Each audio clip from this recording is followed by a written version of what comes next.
नमस्कार दोस्तों, मैं doctor Varun Gupta, MBBS MD medicine. बहुत ही दिलचस्प एक केस के बारे में आपसे डिस्कस करना चाहता हूँ। केस है कि एक यंग फीमेल पेशेंट OPD में आती है और पूछती है कि सर चक्कर आ रहे हैं बहुत तेज़ी से, और कभी कभार ऐसा होता है कि उल्टी भी आती है, हेडेक होता है। उसको पता नहीं क्यों हो रहा है। मैं उससे और गहनता से पूछता हूँ, जांच पड़ताल करता हूँ, पूछता हूँ कि ये सिम्टम्स कब आते हैं आपको। तो पेशेंट बताती है कि सर ये चक्कर, मितली आना, हेडेक होना, ये जब भी आते हैं जब हम नहा करके आते हैं। तो मेरा सवाल ये होता है उससे कि भाई आप ये जब नहाते हो सर्दियों में ऐसा होता है कि गर्मियों में होता है? पेशेंट बताती है सर सर्दियों में ज़्यादा होता है। तो मैं अच्छा। फिर मैं पूछता हूँ कि आपके यहाँ क्या गैस गीजर लगा हुआ है? पेशेंट का जवाब हाँ में आता है। तो दोस्तों, पेशेंट को नहीं पता कि जो उसके सिम्टम्स हैं ये गैस गीजर की वजह से हो रहे हैं, या जो गैस गीजर में एक जहरीली गैस उत्पन्न होती है, बनती है, जिसको हम कार्बन मोनोऑक्साइड कहते हैं, उसकी वजह से आ रहे हैं। तो दोस्तों, कई बार ऐसे पेशेंट OPD में आए हैं हमारे सिम्टम्स लेकर के। कई बार ऐसे पेशेंट इमरजेंसी में बेहोश होकर के आए हैं, क्योंकि गैस गीजर सिंड्रोम में जो जहरीली गैस बनती है उसका अगर ज़्यादा प्रभाव हो जाए या पेशेंट्स ज़्यादा लंबे समय तक उसके प्रभाव में रहें तो वो बेहोश हो जाते हैं। कई बार कार्डियक अरेस्ट भी हो जाता है, पेशेंट की जान भी चली जाती है। एक दो पेशेंट ऐसे हैं जो पिछली बार भर्ती भी हो चुके हैं मेरे अंडर इस प्रकार समस्या को लेकर के, और दोबारा भर्ती हो गए। मतलब समझिए कि पेशेंट की लापरवाही कितनी ज़्यादा है, लोगों को अवेयरनेस की कमी कितनी ज़्यादा है कि उनको एक बार बता दिया कि गैस गीजर कितना ख़तरनाक है या उसका उपयोग किस तरीके से करना चाहिए, तब भी वो सेम कंप्लेंट के साथ आ रहे हैं। तो दोस्तों, आज मैं संक्षिप्त में बताता हूँ कि क्या होता है गैस गीजर सिंड्रोम और किस वजह से होता है। दोस्तों, सर्दियों के मौसम में जब भी मौसम ठंडा हो जाता है, हम लोग गर्म पानी से नहाते हैं, तो उसको गर्म करने के काफ़ी सारे तरीके हैं। तो पुराने ज़माने में तो एक इलेक्ट्रिक रॉड आती थी, हम लोग बाल्टी में लगा लेते थे, पानी गर्म हो जाता था, उसको रॉड को बंद करके यूज़ करके नहा लेते थे। उसके बाद हीटर्स आने लगे। शुरुआत में तो इलेक्ट्रिक हीटर्स भी काफ़ी यूज़ किए गए, बट अभी कुछ समय से मैं देख रहा हूँ, खासकर छोटी सिटीज़ में जहाँ घर छोटे होते हैं, बाथरूम छोटे होते हैं, और आदमी पैसे बचाने की कोशिश करता है, उसमें गैस गीजर लगाते हैं, क्योंकि गैस गीजर थोड़ा सस्ता पड़ता है, उसकी जो रनिंग कॉस्ट थोड़ी कम पड़ती है, तो गैस गीजर लोग यूज़ करते हैं। उसमें क्या होता है दोस्तों, एक LPG सिलेंडर जो हम लोग खाने में यूज़ करते हैं, उसी को गीजर से कनेक्ट किया जाता है। उसकी गैस में मतलब कंबशन होता है, यानी गैस को जलाया जाता है।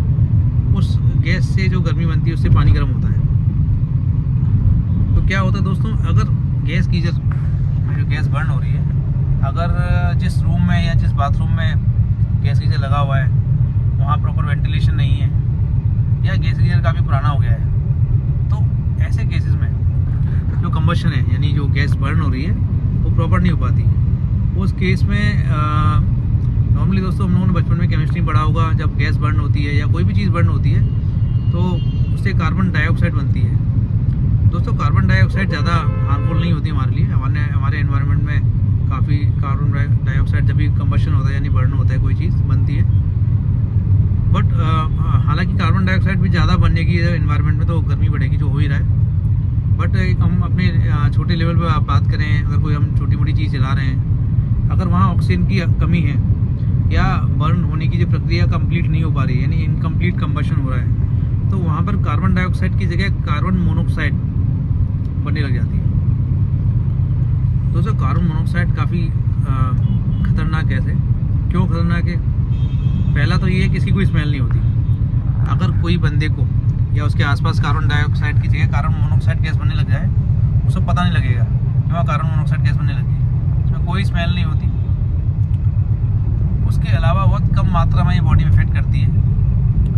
और अगर कार्बन मोनोऑक्साइड हमारी बॉडी में हमारी हीमोग्लोबिन से अगर अटैच हो जाए तो डिटैच नहीं होती, वो हीमोग्लोबिन ऑक्सीजन को कैरी नहीं कर सकता।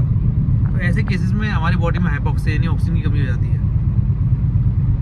शुरुआती लक्षण क्या है दोस्तों? शुरुआती लक्षण है कि पेशेंट को चक्कर आएगा, हेडेक होगा, कन्फ्यूजन भी हो जाता है, कई बार उल्टी भी हो सकती है। ये अगर मरीज़ थोड़े बहुत समय के प्रभाव में है तो ये सिम्टम्स आएंगे। अगर मरीज़ नज़रअंदाज कर देगा, ज़्यादा लंबे समय तक कार्बन मोनोऑक्साइड के प्रभाव में रहेगा, तो मरीज़ को चक्कर आ सकते हैं, बेहोशी हो सकती है, दौरा आ सकता है, ऑक्सीजन की कमी से हार्ट अटैक भी आ सकता है, कार्डियक अरेस्ट भी हो सकता है। तो ये तो बहुत खतरनाक स्थिति हो गई, मरीज़ों को पता ही लगता। कुछ मरीज़ जो थोड़े अवेयर रहते हैं, जिनको जहाँ थोड़ा चक्कर आया या सर में दर्द हुआ, वो समझ जाते हैं कुछ गड़बड़ है, तुरंत बाथरूम से बाहर आ जाते हैं। बट कई केसेस दोस्तों ऐसे देखे गए हैं कि कुछ पेशेंट्स बाथरूम में नहाने गए, बाहर ही नहीं आए, और जब घर वालों ने जब ढूंढा तो वो पर्सन बाथरूम में मृत पाया गया। कई केसेस ऐसे पाए गए। लास्ट ईयर भी एक यंग मैरिड फीमेल वो बाथरूम में मृत पाई गई। तो जब कारण पता लगाया गया तो वो वहाँ पर भी गैस गीजर लगा हुआ था। तो इसका एक कारण एक तो यही हो गया कि गैस गीजर है, बाथरूम में फिटिंग या बाथरूम में वेंटिलेशन कम है।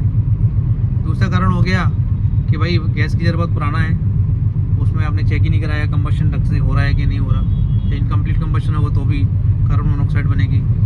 वेंटिलेशन कम होगा, ऑक्सीजन की कमी होगी तो भी कार्बन मोनोऑक्साइड बनेगी। भाई वेंटिलेशन है नहीं, ऑक्सीजन कमरे में है नहीं, बाथरूम में है नहीं, तो कार्बन मोनोऑक्साइड ही बननी है। तीसरा कारण हो गया दोस्तों, कुछ लोग बहुत देर तक नहाते ही रहते हैं, नहा रहे हैं, नहाने के कपड़े धो रहे हैं, बाथरूम के अंदर पानी चल रहा है, गीजर चल रहा है।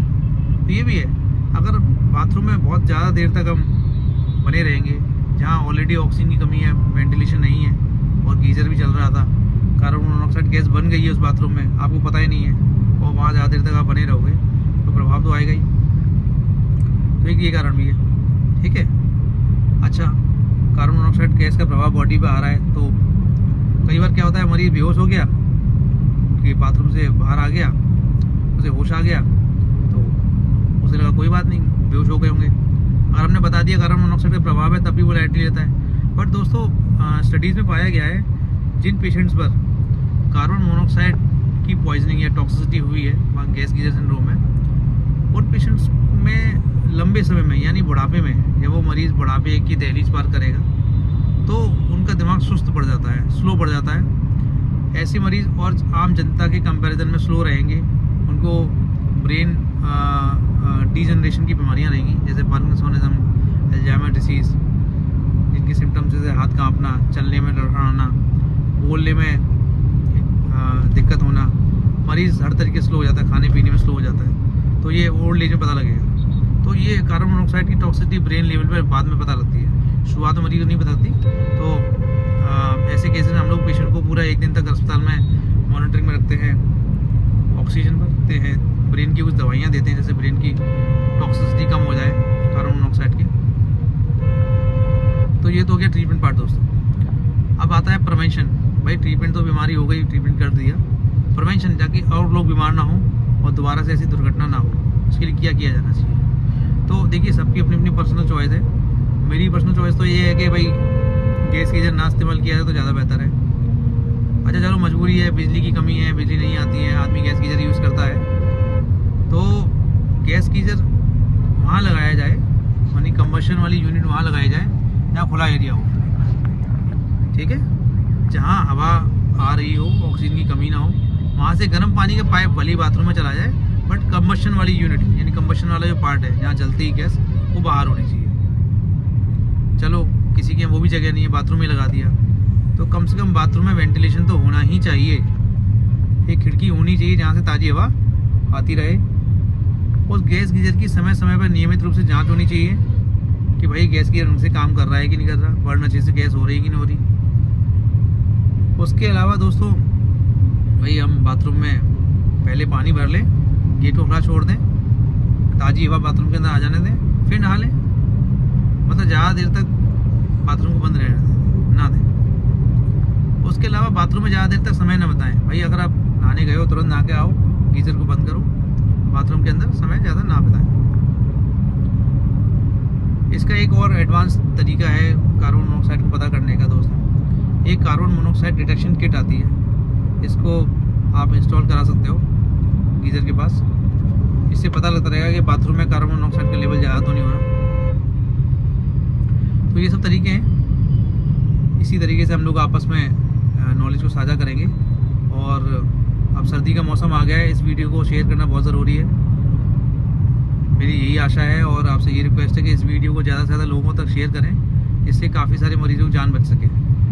क्योंकि हर साल मैं केस देखता हूँ, कुछ मरीज़ बच जाते हैं, कुछ मरीज़ नहीं बचते।